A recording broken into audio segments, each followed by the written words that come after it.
So I was playing the Fallout series, well, the modern Fallout games, running through Fallout 3, Fallout New Vegas, Fallout 4, and in all of them there are giant man-like monstrosities called super mutants.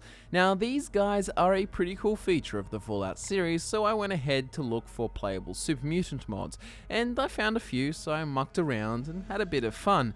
But this got me thinking, if I were in the post-apocalyptic wasteland of the Fallout series, would I want to be a super mutant? Would becoming a super mutant be worth it? They are superior to the human form in almost every way. Well, at least the first batch of West Coast super mutants were. If I were a human struggling with the day-to-day task of surviving in the wasteland, fighting off hunger, thirst, radiation, mutated creatures, and other humans like raiders or opportunistic factions, wouldn't I be better off in a body of a 10-foot mutant with increased strength, stamina, immune to radiation, among a whole other bunch of things? It'd be easier to hunt and get food, easier to fight off enemies, yet I guess interacting with other humans would be a little harder, but then again, if I were in Jacobstown or Black Mountain, it may not be bad at all. So would being a super mutant in the Fallout universe be worth it? Would taking a relaxing swim in a fat vat of FEV be worthwhile? Let's have some fun and discuss that. My name is Scott and welcome to Fudge Muppet, where we have plenty of these fun lore-filled discussions about hypotheticals and theories of the expansive universes that are Elder Scrolls and Fallout. You already know the premise of this video, so let's jump into it. We first need to establish the ground rules and how we will conduct this hypothetical. I think it's fair that we analyze the main different types of super mutants separately, as they all come with certain benefits and drawbacks that may or may not play a big part in your decision making. But there are some basic qualities that most super mutants share, so let's hit those first. All super mutants are developed from a certain strain of the FEV virus, reaching approximately 10.4 feet tall. However, because of their hunched posture, they end up about 7.8 feet. They weigh around 800 pounds or 362 kilos. Their skin is incredibly tough, allowing them to withstand a lot of damage, and in addition, their muscle and bone structure is far superior to that of a human, which you can quite obviously tell by observing their massive, powerful frames. This grants them strength and endurance like no other. You could even say super strength. They also have the very useful abilities of being immune to radiation, immune to disease, and if that wasn't enough, they have a super powerful cellular regeneration. Mitosis occurs at a rate 15% quicker than in humans, and one nifty little result of all this cell regeneration is the fact that they are essentially biologically immortal, meaning they are ageless. However, enough bullets will still do the trick. Unfortunately, the FEV virus happens to render them completely infertile, meaning no super mutant babies. However, they keep their primary sexual organs, so that's fun, I imagine. So if you were to lay out all the pros and cons, it does seem pretty positive to me. Sure, you won't be able to have kids, sure many other humans will hate you, but you and your super mutant buddies have your own tribe enjoying your immortality and super strength, bare fist fighting deathclaws. But let's keep discussing to see if it really is worth it. Now this is where the differences begin. There are the West Coast super mutants, which are the result of the Master's grand plan. They were transformed in the FEV vats of Mariposa military base, which differs from the Vault 87 FEV strain, which resulted in mutants of a slightly different type. Let's first have a look at the West Coast super mutants. Usually with green skin, the super mutants of Mariposa came in a few different generations, or I guess stages of creation. Now when the Master was creating super mutants, it ended up as a bit of a hit and miss operation, resulting in many of the dumb brutes that you encounter in the wasteland. However, there were some fantastic cases of super mutants like Marcus of Jacobstown, who retained his human intelligence. Most of the smarter super mutants belonged to the first generation, and pretty much all of the second generation of super mutants are quite stupid. So right off the bat, you can see how it ain't so worth it if your intelligence and ability to think, reason and ponder goes out the window. Being reduced to a muscular child mutant doesn't seem that fun, but being a smart mutant like Marcus of Jacobstown sounds pretty damn cool, and I don't see too many reasons to not want to become a mutant like him, other than the fact that humans won't like you as much. But who cares? You basically have superpowers and they will all be dead in some 100 years, where whereas you will still be going strong. When discussing this, you have to keep in mind how much of a disadvantage humans are at. Besides the basic necessities of hunger, thirst, and shelter, all of which a mutant can acquire better, being more physically apt for hunting and building structures due to their strength, they also have to deal with disease and radiation, which is rampant, whereas super mutants don't have to share a care in the world about it.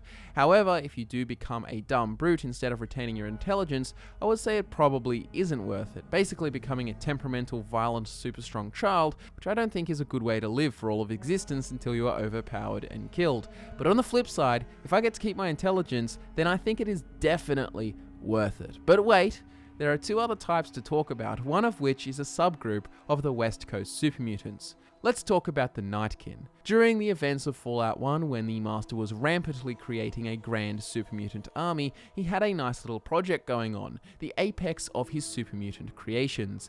This elite warrior caste were called the nightkin, and they managed to retain their intellect and skill. One of the advantages of being in the top echelon of the super mutant army was that they were granted access to the best weapons and tech, including many stealth boys. It is these little pieces of technology that would make them the nightkin that you know today, as the prolonged use resulted in the permanent alteration of their skin pigment, changing it from the usual dull green to the pale blue purplish color that you see. Unfortunately, these little pieces of invisibility granting technology also have another side effect of prolonged use. Long-term use often results in severe psychological damage, sending many crazy, schizophrenic, and paranoid.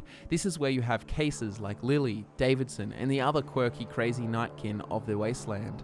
Now, is it worth it? Well, this is where it gets a little bit harder, because you still keep your intelligence, it's just a crazy intelligence. So instead of being a dumb-like child mutant, you are more of a crazy scientist-type mutant. Split personalities are common, and there is even a doctor in Jacobstown who is trying to fix their crazy ailments. But if you were in the wasteland, would you become a nightkin if you could? Perhaps this doctor will find a cure and you will get your brain again. Then again, maybe not. At this point, I feel like I could toss a coin, and whether I got human or nightkin, I would be okay with it. But I still don't know if being a nightkin is worth it. What do you think? Remember to consider the potential of a cure. You are also hardcore addicted to stealth boys, so there is that. So far, the only way I consider being a super mutant worthwhile is if you're one of the first generation of West Coast super mutants that retains their intelligence, like Marcus. But what of the East Coast super mutants, the ones that spawned from the FEV experiments of Vault 87 and later the Institute's experiments? So the FEV virus of the East Coast was part of a Vault-Tec experiment going on in Vault 87. Eventually, they got loose. They are quite different from the West Coast super mutants, featuring a few stark features, including their yellowish colored skin instead of green. They are considerably less intelligent and much more violent. Plus, the final bit of uniqueness about them is the fact that they grow larger and stronger as they age, never stopping, resulting in those giant super mutant behemoths tall as 2 stories. So your fate as one of these super mutants is being a violent, stupid mutant who grows in size until you look like a giant deformed house with a fire hydrant club and the intelligence of a pea. What do you think my verdict on these creatures is? Is it worth becoming one? I think not. It is a fate that I would not wish on my worst enemies. Now, the super mutants of the Commonwealth seem to retain a little more intelligence, at least at earlier stages, examples such as Strong, but they still eventually turn into those enormous stupid behemoths. But still nothing to rave about. It doesn't seem like there will be any Einsteins amongst the super mutants of the East Coast. So would I ever consider becoming a super mutant of the East Coast variety? Hell no. Not worth it at all. Unless being reduced to a stupid, violent beast is your kind of ideal lifestyle, then sure, go for it. Now let's lay it out all on the table. Would I think that becoming a super mutant from the East Coast is worth it? Of course not, even though they have many of the same benefits, including super strength, immortality, immune to radiation, disease, etc., etc. Just no. But what about the West Coast super mutants? This is a little more nuanced. If I could become a mutant just like Marcus or the other intelligent super mutants, then I would definitely take the FEV, mainly because it would make surviving in such a harsh and cruel land so much easier and pleasant. Plus, you could still enjoy intellectual pursuits like reading, philosophy, and learning about the old world, which, when sitting in an irradiated shithole, there isn't much else to do. So yes, it is worth being one of those guys. But what if you lost the intelligence? This is where I feel like the appeal is diminished. Existing existing for a long time and being a superpowered mutant kind of loses its appeal when you no longer have the intelligence to truly appreciate it. Instead, you become an aggressive, stupid, childlike mutant. Not my idea of a future. I would remain a human and take the harsh realities of the wasteland with a stiff upper lip. But then, there is the nightkin question. Again, if it comes with all the benefits of intelligent super mutants, even perhaps more being an elite warrior caste and all, but you are addicted to stealth boys, and this does cause you to go a little loopy, craziness and all, then again, there is that chance that it could be cured by Dr. Henry of Jacobstown. It is a tough one, but if I was given the choice, nightkin or remain human, I would be very, very tempted to go with the nightkin. To be honest, this is the one I am most conflicted about and the one I am most curious to hear your responses to. So head on down into the comments below and let me know what you think. I am really curious. Do you think becoming a super mutant is worth it? And if so, how about being a nightkin?